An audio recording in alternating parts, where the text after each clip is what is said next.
How do we get from this to this? Stay tuned to the Chubby Vegan. And while you're here, like, subscribe, share, follow, whatever you want to do. So, as you can see, we're starting off with a really ripe plantain. If you have any old plantains in your fridge, do not toss them out. They're still good. You can still use them. If you have one that's not this bad, still use it. All you need is a ripe plantain. So you peel your ripe plantain and we're going to cut them in some slanted diagonal slices. Then you're going to cut those slices in half, okay? So first you're going to do some slanted diagonal slices and then you're going to cut those slices in half. This is what we end up with. And let me warn you one time, this is not a very healthy recipe because as you can probably tell by this batter, we're going to deep fry these plantains. Now, this recipe is still healthier than deep frying a chicken. We're using almond milk, we're using arrowroot flour.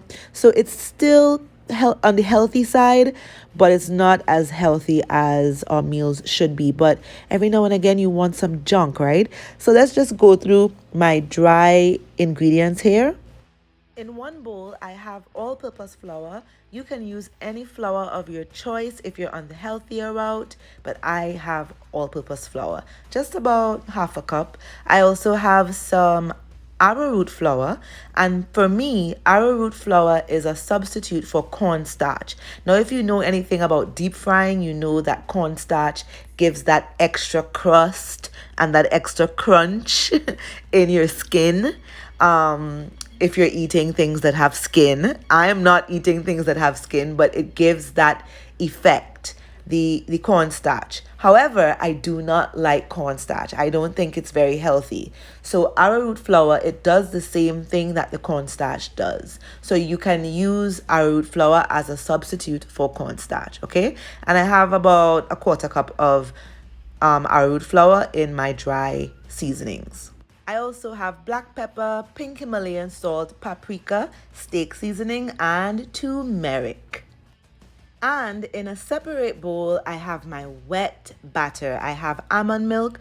I put a little bit of the arrowroot flour in here just to thicken it up. And I have some green seasoning, some paprika, a few of my dry seasonings I have in here as well, just to give my batter some flavor. So I have seasonings in my dry bowl and I also have seasonings in my wet bowl. This is going to be so flavorful. So you're going to dip your plantains in the wet and then the dry. Then again in the wet and again in the dry. So once you're ready, just start dipping. Dip in the wet, dip in the dry, and then you put it in your basket. If you're using a conventional deep fryer, if you're just frying stovetop, that's fine. It's going to fry either way. What's important is the ingredients and the flavor. All right, so I'm just putting them in the wet batter first. Then I'm going to put them in the dry batter, then back in the wet, then back in the dry. And then I'm going to put it in my basket to be deep fried. So just giving you a close-up here of how I toss them in the wet batter and then into the dry. I do it 2 times in each, in the wet and in the dry, before I put them in the basket to be deep fried. All right, so just giving you a close-up of that.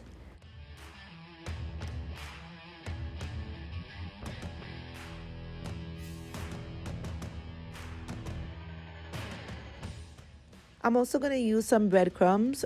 This is homemade breadcrumbs. I just used Cricks and put it in a food processor and made breadcrumbs. You can also use oats if you're on the super healthy vegan route. As you can tell, I'm a chubby vegan. I'm not on the super healthy route all the time. I love, junk food sometimes. I just don't like to buy junk food. So when I'm making junk food for myself, Cricks is considered junk because, as you know, Cricks is not the healthiest thing. So, but if you're consistently healthy, then you go ahead and use your oats as your breadcrumbs. All right, but I'm using Cricks. All right, so these are ready to be put in the basket, and oh my God, I can't wait for them to be fried. It tastes so good. It tastes just like you know what. Yeah. We don't eat chicken here, so let's not even mention the chickens. But it tastes like you know what.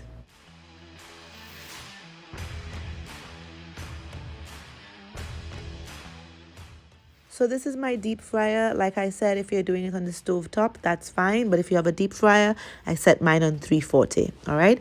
In the meantime, while the deep fryer is getting hot, I'm going to start with my sweet and sour sauce. And here are the ingredients. Get your pen and paper. I have coconut oil, garlic, ginger, green seasoning. I have sugar. There's brown sugar in here. You can't tell. I have some freshly home squeezed orange juice, pepper sauce, Cajun seasoning, and soy sauce. Normally, I use liquid aminos, but I need some soy sauce in my life today. All right, so we start off with the hot oil in your pan, and the first thing you're going to add is your ginger and your garlic and your green seasoning. And if you're using chili flakes, you can put that in now, or you can put some pepper sauce like I just did, because I'm obsessed with my mom's pepper sauce. All right, you're going to toss that up for a little bit. You're going to lower your heat to medium, and after some time tossing that up, you're going to add some brown sugar. I just add a scoop, probably about quarter cup of brown sugar. I am seriously not good with measurements because I just toss things together. So you saw the scoop, just average that amount and toss it in there, okay? Next, I'm going to add some orange juice. That's the sweet. Remember, this is a sweet and sour sauce. So the orange juice is part of the sweet. We have the sugar and the orange juice to make it nice and sweet. And keep in mind, this is freshly squeezed orange. Do not buy the bottled stuff.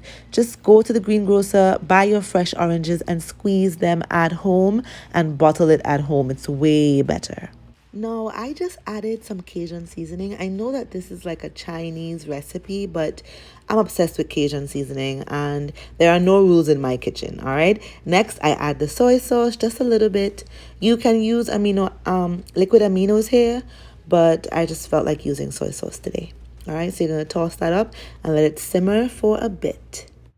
Okay, now after it has simmered for some time, you can either leave it on a low heat to thicken up on its own, or you can add some arrowroot flour to some water. Okay, so I'm just putting a little bit, not too much, in a bowl. I'm going to add some water to it, toss it around, and then add that to my sauce to thicken my sauce. You do not have to do this part. You can just leave it to naturally thicken as it simmers, okay? I just like shortcuts sometimes, so that's why I'm doing this. You don't have to do this. And once you add the arrowroot flour, you may have to add some more water to let it get a little bit more fluid, because the arrowroot will thicken it up really fast, okay? That's why I said don't use too much, just a touch of arrowroot. Adding a little bit more soy sauce, and you can taste and go, figure out the flavors you want. But this was pretty good at this point for me, all right? So like I always tell you, make it your own. You don't have to do exactly as I do. Once you have the basics, then you're able to just make it your own, okay? As you can see, I add a little bit more water to loosen it up a little bit because that arrowroot will thicken it up a lot, all right? And our sweet and sour sauce is pretty much done at this point. So I'm not going to turn off the heat. I'm just going to put it on really low and leave it hot because my deep fryer is now heated up enough and I'm now about to deep fry my plantains. And it's important that when these plantains are done, that you put it in a hot sauce. The sauce that you just made, it needs to be hot so that the plantains can absorb the flavor. All right, so I'm not going to take off the stove. I'm just going to leave it on a low heat while I'm frying my plantains.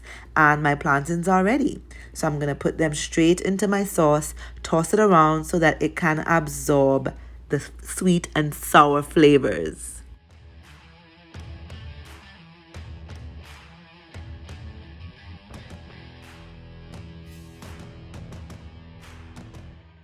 And note that my stove is still on a low heat. I have not turned it up.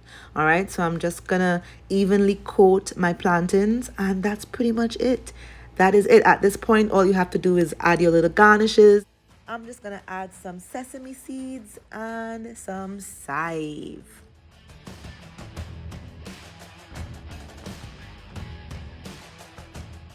Doesn't that just look exquisitely awesome and tasty? Is it just me, or is your mouth like watering? Let me know. Comment below. Like and comment below if your mouth is watering at this point. Let me know if you have totally forgotten that this is actually plantains. So that's it. It's pretty simple. Now you just have to figure out what you're going to eat it with.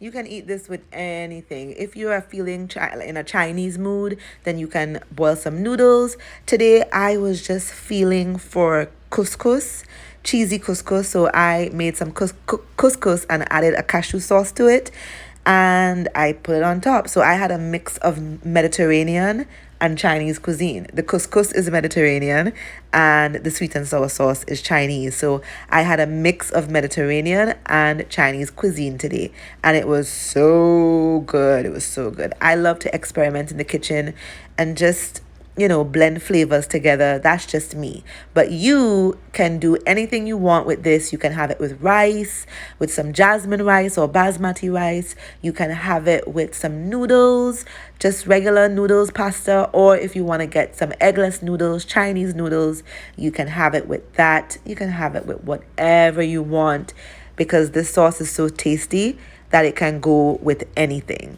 Okay, so I really hope you enjoyed this recipe. And if you make it, comment and let me know. And I just wanted to give you an idea of what else can go good with this dish.